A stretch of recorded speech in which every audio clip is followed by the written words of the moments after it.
Breaking news చూస్తున్నారు. Telangana assembly నిరవధికంగా వాయిదా పడింది. ప్రాజెక్టులపై పూర్తి స్థాయి చర్చ లేకుండానే వాయిదా పడింది. ప్రాజెక్టులపై శ్వేతపత్రం విడుదల చేస్తామంది తెలంగాణ ప్రభుత్వం. అది లేకుండానే ముగిశాయి అసెంబ్లీ సమావేశాలు. ప్రాజెక్టులు కాళేశ్వరంలో అవినీతిపై విచారణ చేయిస్తామని ముఖ్యమంత్రి రేవంత్ రెడ్డి ప్రకటన చేశారు. దానిపై పూర్తి స్థాయి చర్చ లేకుండానే వాయిదా పడడంపై ఎమ్మెల్యేలు అలాగే రాజకీయ వర్గాలు కూడా ఆసక్తికర చర్చ నడుస్తోంది. బ్రేకింగ్ న్యూస్ చూస్తున్నారు. ఎటువంటి వాడివేడి సమావేశాలు, ఎటువంటి వాడివేడి చర్చ జరిగిందో ఈ అసెంబ్లీ సమావేశాలు చూసాం. ఇటు ప్రభుత్వం అలాగే ప్రతిపక్షం మధ్య మాటల యుద్ధం నడిచిందనే చెప్పుకోవాలి.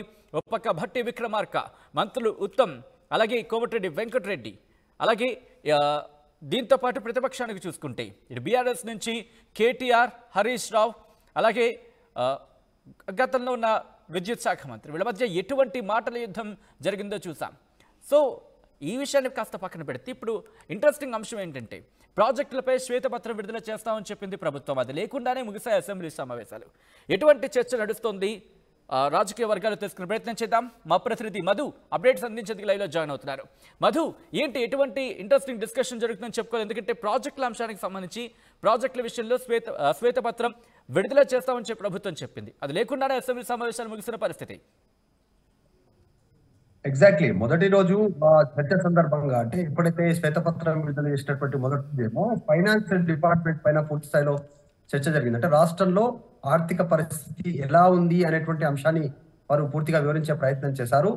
ఈ రోజు రెండవ రోజు చర్చ శ్వేతపత్రం రోజు వచ్చేసి విద్యుత్ పైన పూర్తి స్థాయిలో శ్వేతపత్రం విడుదల చేస్తారు. అయితే మొదటి శ్వేతపత్రం విడుదల చేసిన రోజేమో ఆర్థిక పరిస్థితి అలాగే ఇరిగేషన్ పైన చర్చ అన్నారు. స్వల్పకాలిక మాత్రమైనటువంటి చర్చ మాత్రమే ఇరిగేషన్ పైన జరిగింది. కాళేశ్వరం, మేడిగడ్డ కుంగుబాటు వీటిపైన మాత్రమే చర్చ జరిగింది. దానికి మంత్రి ఉత్తమ్ కుమార్ రెడ్డి వివరణ ఇచ్చే ప్రయత్నం చేశారు. తర్వాత అటు నుంచి మాజీ మంత్రి హరీష్ రావు అలాగే మాజీ మంత్రి కేటీఆర్ ఇద్దరు రెస్పాండ్ అయ్యారు. సభలో కొద్దిపాటి చర్చ జరిగింది, కానీ లోతు చర్చ జరగలేదు. ఎక్కువగా ఫైనాన్స్ డిపార్ట్మెంట్ పైన చర్చ జరిగింది. ఎందుకు అప్పులు భారీగా పెరిగిపోయాయి, మిగులు బడ్జెట్ ఉన్నటువంటి రాష్ట్రంలో అప్పులు పెరిగిపోవడానికి కారణం ఏంటి, మితిలు కట్టే పరిస్థితి ఎట్లా ఉంది, ఇప్పుడు అప్పులు కట్టడానికి మళ్ళీ అప్పులు తెస్తున్నటువంటి పరిస్థితి ఉంది, రాష్ట్ర ఆర్థిక పరిస్థితి పూర్తిగా దిగజారిపోయింది అనేటువంటిది శ్వేతపత్రం విడుదల చేసిన మొదటి రోజు అంటే నిన్న భారీగా చర్చ జరిగింది. సో ఈ రోజు చర్చకు వస్తే విద్యుత్ శాఖకు సంబంధించి పైన శ్వేతపత్రం విడుదల చేశారు. 81,000 కోట్ల ఆర్థిక పరిస్థితి దిగజారిపోయింది, అప్పులు ఉన్నాయి, లోన్లు ఉన్నాయి, ఆ పరిస్థితి ఉందంటూ స్టేట్మెంట్ చేశారు. సో ఇవన్నీ కూడా ఈ శ్వేతపత్రం విడుదల చేశారు. దీనిపైన కూడా హాట్గా చర్చ జరిగింది ఈరోజు సభలో. ఇవన్నీ పక్కన పెడితే గత ఎన్నికలన్నీ కూడా కాళేశ్వరంకు సంబంధించినటువంటి ప్రాజెక్టు విషయంలో జరిగినటువంటి అవినీతి పైనే చాలా పెద్ద ఎత్తున ప్రచారం చేశాయి ప్రతిపక్షాలు. అప్పుడు ఉన్నటువంటి కాంగ్రెస్ కానీ బీజేపీ కానీ, ఇప్పుడున్నటువంటి ప్రతిపక్షం బీఆర్ఎస్ పైన. ఎందుకంటే 1,00,000 కోట్ల అవినీతి జరిగింది కాళేశ్వరంలో అనేటువంటిది అతి పెద్ద ప్రచారం జరిగింది. కానీ చివరాఖరికి వస్తే కాళేశ్వరంకు సంబంధించినటువంటి ప్రాజెక్ట్ పైన లోతుగా చర్చ జరగలేదు. ఈ రోజు మొత్తం విద్యుత్, నిన్న మొత్తం ఫైనాన్స్ జరిగితే కొద్దిపాటి స్వల్పపాలిగా ప్రాజెక్టుల పైన జరిగినప్పటికీ కూడా ఈ రేపు అంటే 3 రోజులు వరుసగా సమావేశాలు ఉంటాయి. 3వ రోజు శ్వేతపత్రం మళ్ళీ ఉంటుంది. అంటే నిన్న ఈ రోజు కాకుండా రేపు పూర్తి స్థాయిలో ప్రాజెక్టుల పైన నీటిపారుదల శాఖకు సంబంధించినటువంటి డిపార్ట్మెంట్ పైన వైట్ పేపర్ ఉంటుంది, శ్వేతపత్రం విడుదల చేస్తారు. దానిపైన సుదీర్ఘ చర్చ ఉంటుంది. సో దానిపైన ఎంక్వైరీకి ఆదేశాలు ఇస్తారు ముఖ్యమంత్రి అనేటువంటి భారీగా చర్చ కొనసాగింది. కేవలం కొన్ని ప్రాజెక్టుల పైన మేడిగడ్డకి సంబంధించినటువంటి మాత్రమే సిట్టింగ్ జడ్జ్ జ్యుడిషియరీ ఎంక్వైరీ మాత్రమే వేస్తామని చెప్పారు. సో ఈ ప్రాజెక్టుల పైన చర్చ జరగకపోవడానికి కారణం ఏంటి అనేటువంటిది శాసనసభ్యులు, అక్కడికి హాజరైనటువంటి శాసనసభ్యులు భారీగా చర్చ కొనసాగుతా ఉంది. ఏమై ఉంటుంది, ఏం జరిగింది, ప్రభుత్వం ఎందుకు వెనకడుగు వేసింది, పూర్తి స్థాయి చర్చ చేయలేకపోయింది, శ్వేతపత్రం విడుదల చేయకపోయింది, దానిపైన ఎందుకు అంత పెద్దగా చర్చ చేసినప్పటికి కూడా లోతుగా చర్చ చేయడానికి ప్రభుత్వం ఎందుకు ముందుకు రాలేదు అనేటువంటిది భారీగా సభ్యుల్లో చర్చ జరిగింది.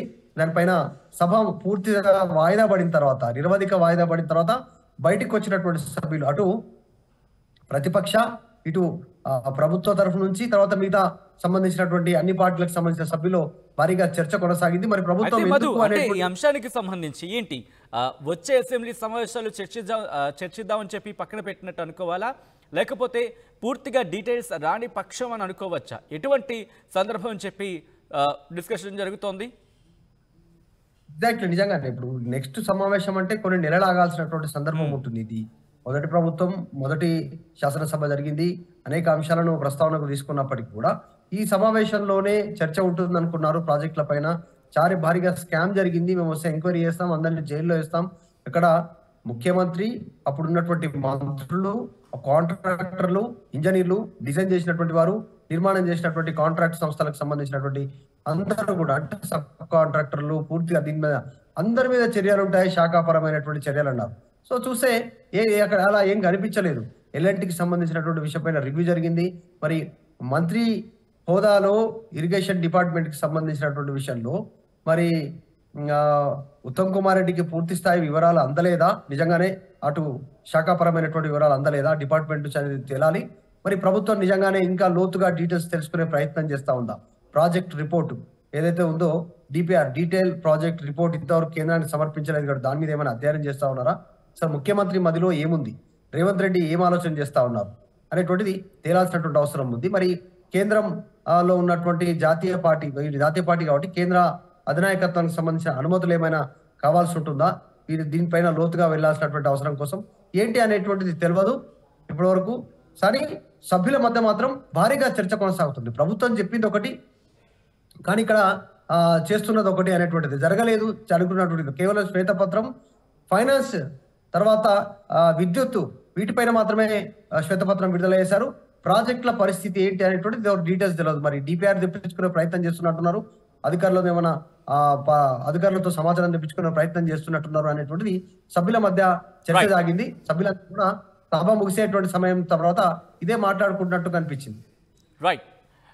Right Madhu, thanks for the update. So మొత్తంగా అయితే మాత్రం తెలంగాణ అసెంబ్లీ సమావేశాలు ముగిశాయి.